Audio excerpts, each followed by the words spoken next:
संजीवनी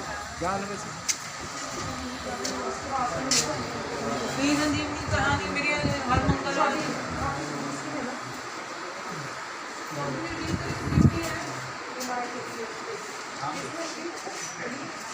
अपना कोई रेट कोई रेट वो हम एक्सेप्ट कर लेंगे, वो कर लेंगे।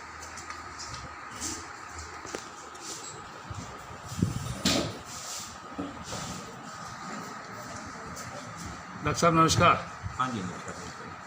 सर डेंगू का और मलेरिया का बड़ा सिस्टम चल रहा है, तो सर यहाँ कितने मरीज हैं सिविल हॉस्पिटल में? देखिए हमारे पास अभी तक जो डिपार्टमेंट के पास जो अप्रूव्ड केसेस हैं वो 35 हैं डेंगू के, और 4 केसेस हमारे पास मलेरिया के हैं। और इसमें जितना भी हमारा स्वास्थ्य विभाग है उसमें अर्बन एरिया में भी रूरल एरिया में भी लगातार जो है सोर्स रिडक्शन की एक्टिविटी जारी है। इसमें अर्बन एरिया में म्यूनिसिपल कॉरपोरेशन द्वारा फॉगिंग की प्रक्रिया कराई जाती है। रूरल एरिया में जो हमारा पंचायत डिपार्टमेंट है वो फॉगिंग की प्रक्रिया करता है। और इस मामले में माननीय उपायुक्त महोदय जी ने भी एक मीटिंग ली थी, और मैंने भी अपने सभी कर्मचारियों की SMOs के अलग से मीटिंग ली है। और शेड्यूल बनाया गया है अर्बन के जो म्यूनिसिपल कॉरपोरेशन के कर्मचारियों उनका भी, और रूरल एरिया में भी जो पंचायत हैं BDPOs के माध्यम से उनका शेड्यूल बनाया गया है कि उन सभी एरिया में फॉगिंग की प्रक्रिया अमल में लाई जाए।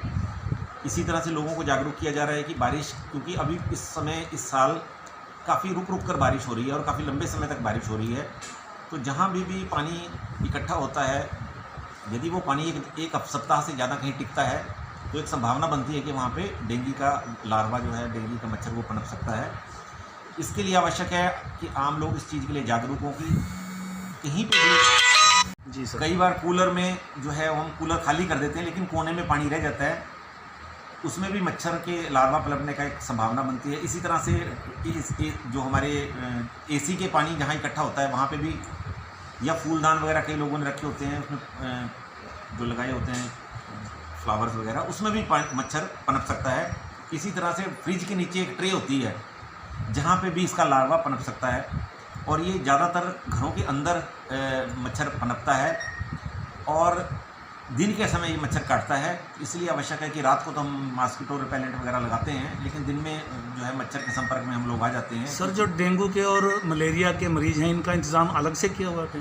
देखिए सिविल हॉस्पिटल यमुनानगर में, जैसे हम सबको मालूम है कि हमेशा से हॉस्पिटल में डेंगू वार्ड अलग बनाया जाता है, लेकिन क्योंकि हमारी हॉस्पिटल की बिल्डिंग डिमोलिश हो चुकी है, नई बिल्डिंग का निर्माण कार्य चल रहा है, अभी 6 महीने और लगेंगे उसको, तो स्पेस की हमारे पास यमुनानगर में काफ़ी दिक्कत है। उसके बावजूद भी हमने एक व्यवस्था की, अगर सेम वार्ड है तो उसमें कॉर्नर पे हम जो है स्क्रीन लगाकर डेंगू के मरीजों को रखते हैं।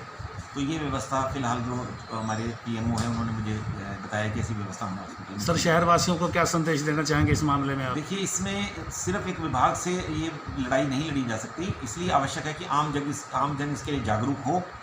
डेंगू का वायरस जो है वो, जैसे हम हर व्यक्ति को पता है कि वो एक मच्छर के माध्यम से फैलता है, ये एक वायरल बीमारी है जिसका पूरा प्रॉपर व्यापक इलाज भी किसी भी पैथी में आपको उपलब्ध नहीं है।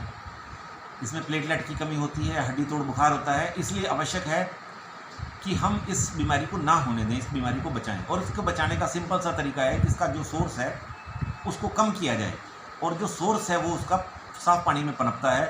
तो पानी को कोई भी सोर्स जहाँ पे भी है उसको डिस्ट्रॉय किया जाए। हफ्ते में 1 दिन कूलरों को अच्छी तरह से खाली कर दें। कहीं छतों पर हमारे पानी है, घरों में किसी भी जगह पे कॉर्नर में पानी इकट्ठा है तो उसको सुखा दें। और अगर बड़े किसी वाटर बॉडी में पानी इकट्ठा है तो उसके ऊपर तेल जो है वो, जो ख़राब हुआ तेल है वो डाल दें, उससे एक लेयर बनती है जिससे कि इसका लार्वा मर जाता है। तो ये सभी मेथड जो हैं आम जन को इसमें सहयोग करना पड़ेगा, तभी हम इस महामारी। डॉक्टर साहब किसी को बुखार हो जाता है उससे क्या पता चलेगा कि इसका मलेरिया है या? इसके लिए हमारे पास जो इसके टेस्ट होते हैं सिविल हॉस्पिटल में निःशुल्क सुविधा उपलब्ध है। जिस भी व्यक्ति को हाई ग्रेड फीवर होता है उसको तुरंत किसी नज़दीक के स्वास्थ्य केंद्र में जाके अपनी मलेरिया के लिए भी और डेंगू के लिए भी जांच करानी चाहिए, और ये दोनों ही जांचें जो है वो बिल्कुल निःशुल्क। सर सिविल हॉस्पिटल में भी है? सिविल हॉस्पिटल में भी ये सुविधाएँ हैं, सब डिस्ट्रिक्ट में भी हैं, CHCs में भी हैं और PHCs में। Thank you sir.